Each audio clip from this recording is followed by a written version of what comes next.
Good morning, everybody. It is Friday, November 18th. And Ed, well, successfully, we've had a week now, our first official week with Gimme Five with Ed and Angel. And not bad. 3 shows in 1 week. Next week, we'll ramp it up probably to the 5 days. So it's been a fun week. Hey, I agree. I wish we had a little more exciting things to talk about. You know, that Eagles loss kind of put a damper on things, but I think we've moved past that now, and we're ready to dive into the Colts on Sunday. I think so as well. So we're just hoping again for, well, number one, before we start off the segment here, number one, no more injuries. That's number one. And we hope that the run defense turns out to be a lot better because there's things going on also in Indy. So we'll hear from Jeff Saturday and what he talked about originally before the win and his victory speech. So I want to bring this up because some people say that, you know, is he qualified enough or not? But we'll get into it right after this.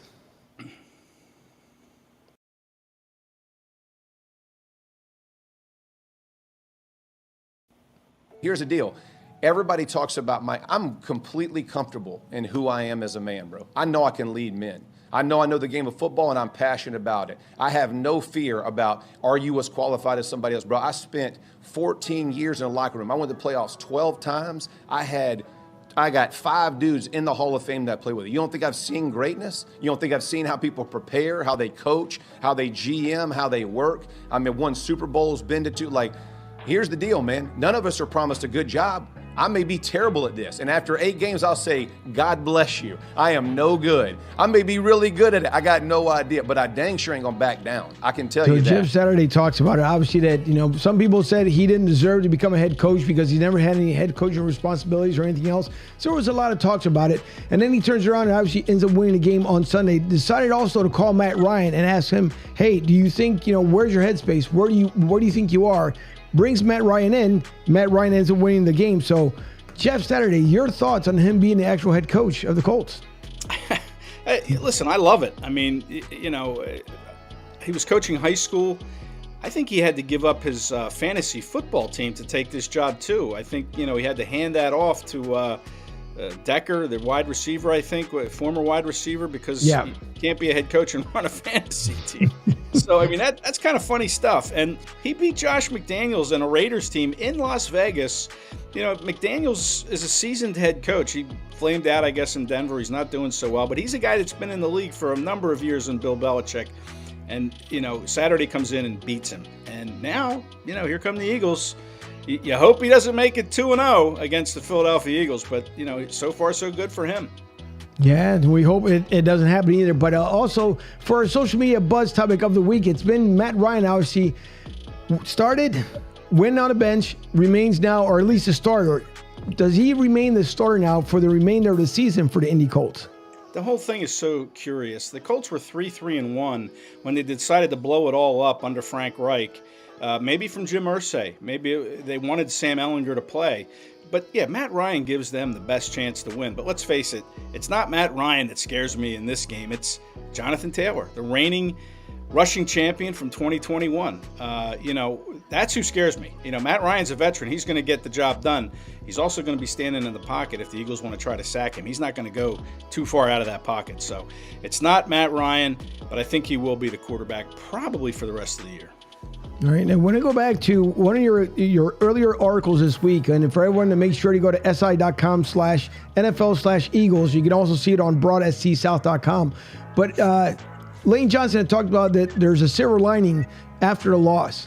What is the actual silver lining for the Eagles coming up this Sunday? Well, I think, listen, they don't like the distraction. They'll say that it didn't distract them. You know, this talk of being 17-0, but, you know, clearly it's out there and they're being asked about it. And the longer it went, the more and more they get asked about it. So it's good to get it out of the way. The only discouraging part about that, Angel, is the loss came within the division, the NFC East. You don't like to lose division games. Had they lost to the Colts, or if they were to lose to the Colts or the Titans in a couple weeks, that's a little more, you know, forgivable because it's out of conference. Those NFC East games, you got to win them, and that's what hurts. But, yeah, I think, you know, the players are probably good to just shift that 17-0 talk away from what they're doing and just refocus, regather, and be ready for the rest of the season. I believe so as well. And you got a trivia question here as we try to do trivia Thursdays, but we're going to try it here on a Friday to have fun here before the weekend.